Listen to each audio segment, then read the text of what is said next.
Hi, my name is Iris. I hope that you are doing very well. If you are new here, welcome. This channel is all about faith-based content. So today I am going to be talking about purpose in the pain. And I do not know about you, but I do not like to go through any sort of pain at all, especially if it has to do with physical pain, right? If my body's hurting, if my tooth is hurting, like I do not like it. And today I'm going to be talking about or focusing on two men and the type of pain that they had to endure. And I'm going to be we're going to be looking at Acts chapter 16 verses 16 through 36. And what I'm going to be doing is I'm just going to summarize it because it's pretty long.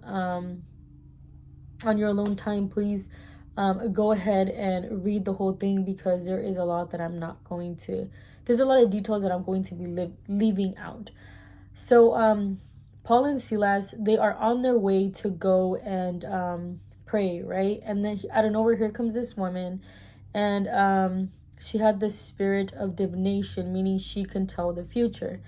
And she goes to Paul and Silas, and then she begins to say these words: "These men are the servants of the Most High God, who are telling you the way to be saved." Okay, and she does this for so many days. She's declaring these words over and over and over and over. That there comes a point where Paul gets so irritated, he gets so annoyed that he turns to the woman and he begins to just cast out that spirit. And the word tells us that it immediately left the woman. This woman was a slave. Her owners made money through her because of the spirit of divination. So the moment that they heard what Paul and Silas did, or specifically Paul, they were upset, right? They were like so angry. They're like, oh my gosh, like you messed up our business, right? They're, through her, they were getting like it was like a sort of income. And so what they decided to do is they stripped them. They beat them with a rod to the point that they were bleeding. And what they did is, they went to jail. Both Paul and Silas went to jail. And they were wearing, or they put on them these things called stocks. And it goes around, I think, your ankle. And that is basically like for security purpose, so that the person does not try to escape. Or if they try to escape, I mean, like, it was going to be a lot harder because they had those things, around their ankle. And I'm going to, insert an image so that you can, so that you can see, like, what I'm talking about. Because when I was doing research and when I was reading these, this passage, I was like, wait, hold on, like, what is a stock? So yeah, I found an image, and I also found out that those stocks, they cause cramps on your leg, on both of your legs. And if you look at the image, it's really hard to move.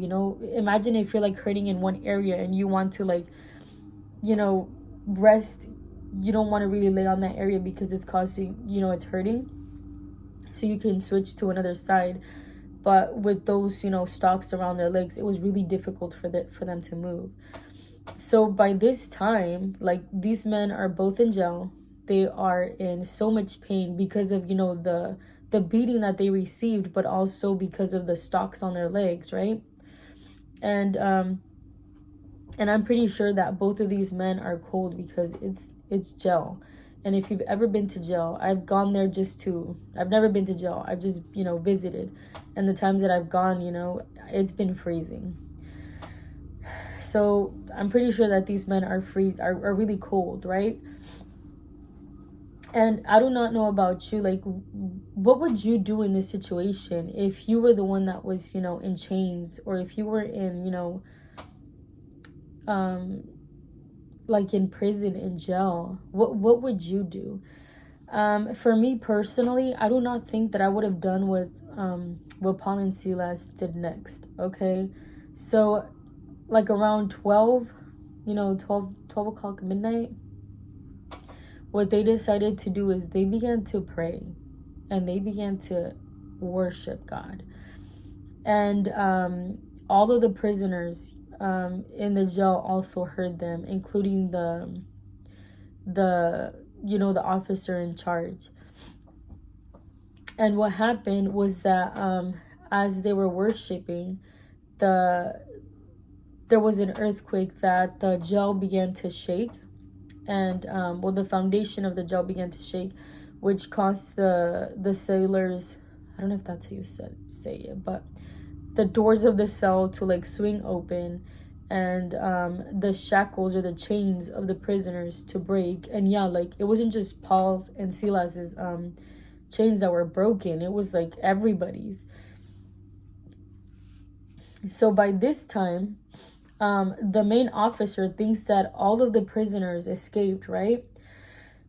So what he tries to do is he takes out the sword and he's about to end his life, because back then, if a prisoner escaped while you were on duty or you were the main officer, what they would do is they would kill you. So this guy was like, I'm gonna kill myself before they try to come up, they try to kill me. So just when he's about to do that, end his life, Paul begins to tell him like, hey, like don't kill yourself, because we are all still here, okay? Nobody has escaped. So this officer runs to Paul, he kneels down before him, and he tells him, what must I do to be saved? Okay, so then Paul explains to him, and this officer invites Paul over to his house. I'm not sure if he invited Silas. I have to read again. So for sure, Paul is going over there to the house. And this officer begins to feed them. The officer also begins to, cure their wounds, heal their wounds.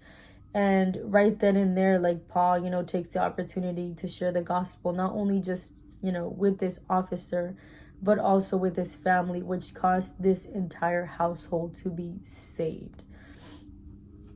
So through their pain, Paul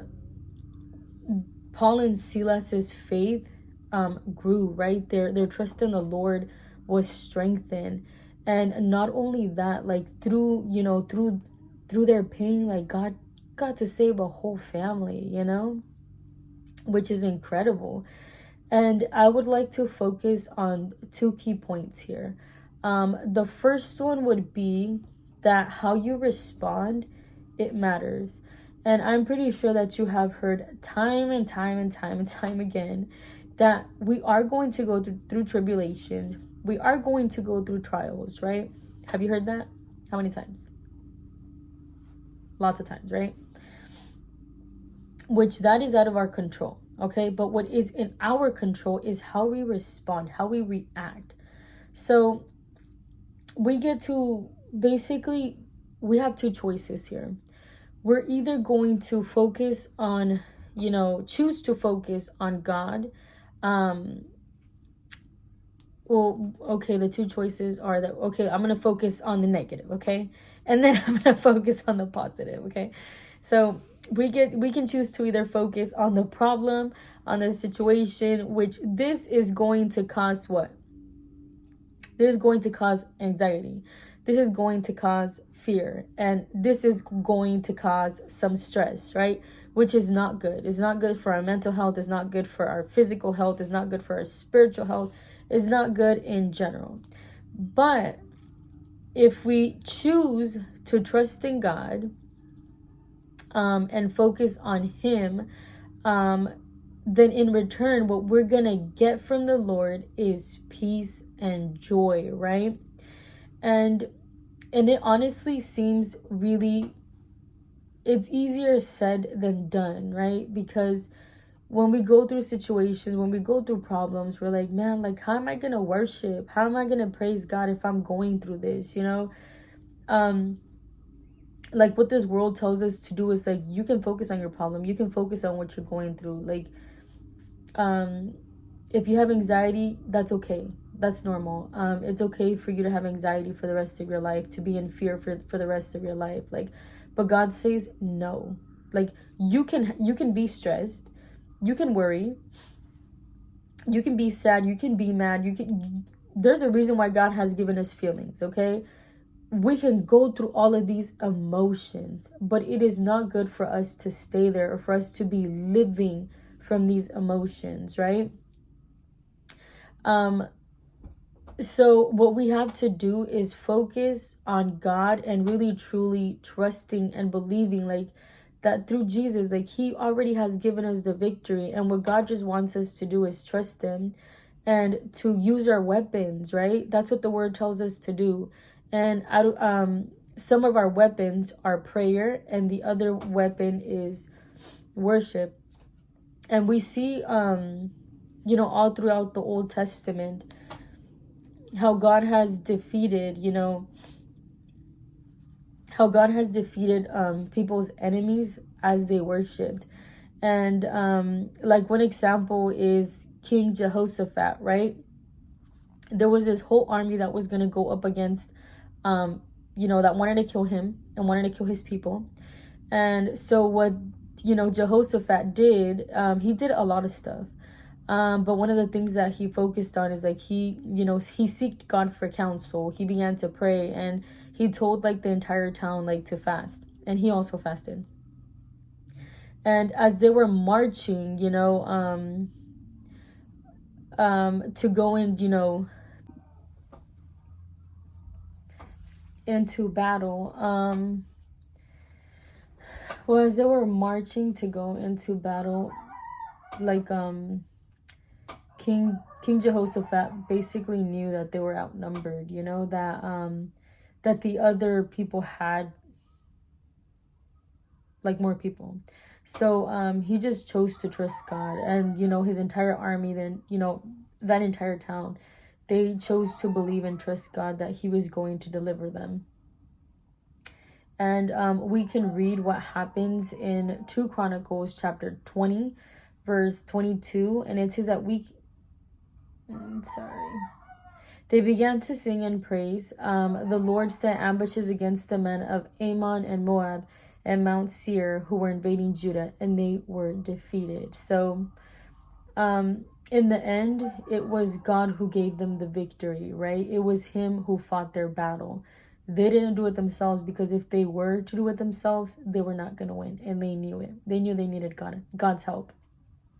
So they used, the weapons that God has given them, which is something that we also need to be doing when we are going through, when we are facing our giants, And the second point that I would like to focus on is God is a supernatural God. And sometimes when we want God to do a miracle, we focus on, or we think that he's going to do it a certain way. And that's basically putting God in a box, because we have to remember that God does not think the way that we think. His ways are higher than our ways. So we have to just allow God to move the way that he wants to move, right? And I remember when I was reading that passage, this was like years ago, okay, when I was barely like getting to know who God is. And I didn't even know that God could do something like this, in the beginning, when I was first, getting to know, like, the ability of what God can really do. So in the beginning, when I was reading this, I was like, hold on, like, did God really, like, move the foundation of the jail, and did he really, like, this actually happened, and that's like, that's like seeing God, like, how he truly is.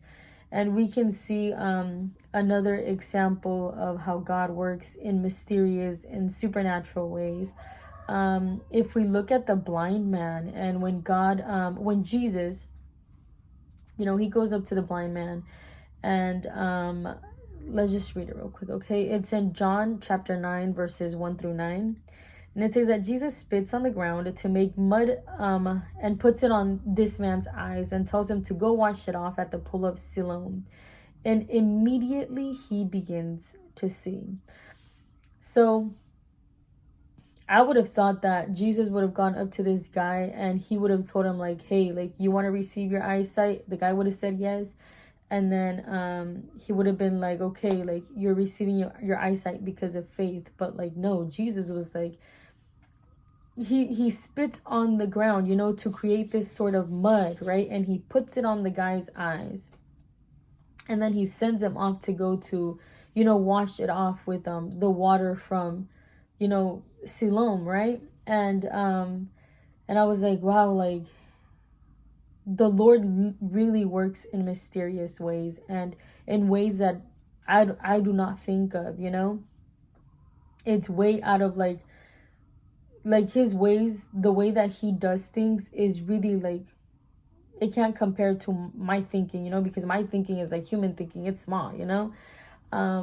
But that's what we have to do, you know? We have to trust God in the middle of the pain. And instead of telling God, like, please take this away, you know, this is too much to bear. Like, we need to be praying. We need to be worshiping him in the middle of the trials. And I know it doesn't make sense, right? It makes more sense to be all up in our feelings and really just focused on the pain. But that's not going to get us nowhere. What's going to get us somewhere is really trusting him.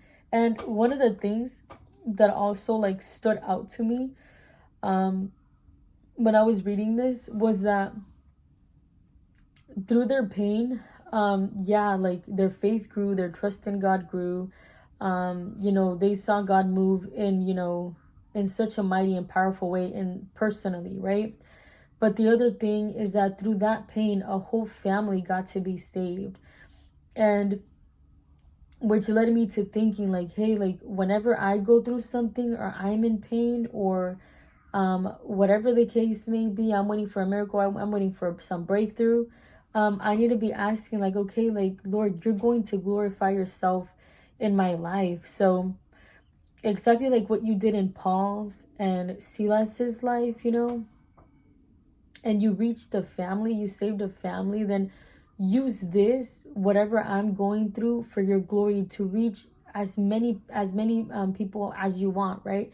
Even if it's just one person, like, Lord, let somebody be blessed through this, you know, or see you, you know, connect to you through this pain, right? Because in the end, it is you who's going to give me the glory. It is you who's going to give me the victory, right? And maybe somebody else, you know, through your testimony, like, that's going to lead, you know, them to Jesus. So whatever the Lord's putting on your heart to share, like, don't keep it to yourself, you know, because it's not meant for us. It's meant to be spoken, for God to receive the glory and for others to get close to the Lord. And another reason why we have to worship and why we have to praise is because God deserves it.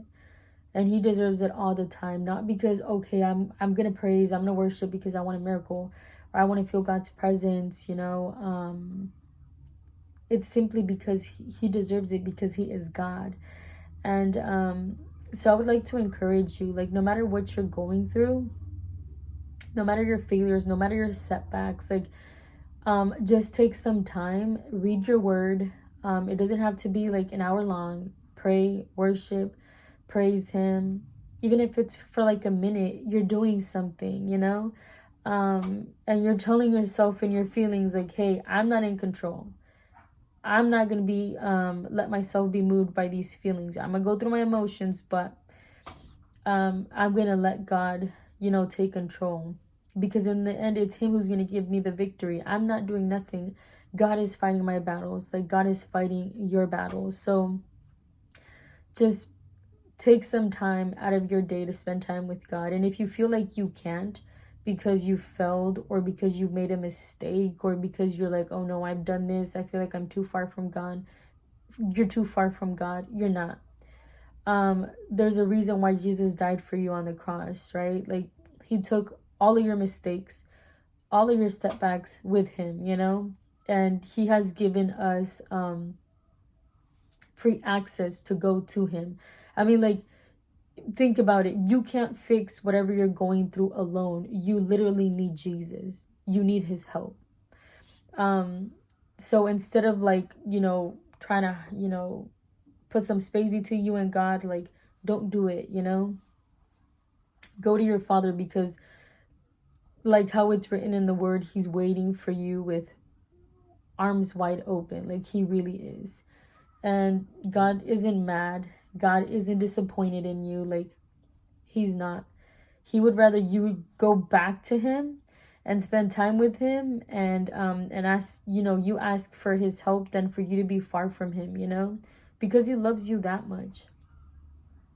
So that's it for today's video. I thank you so much for watching, and I will see you in the next one. Okay, bye.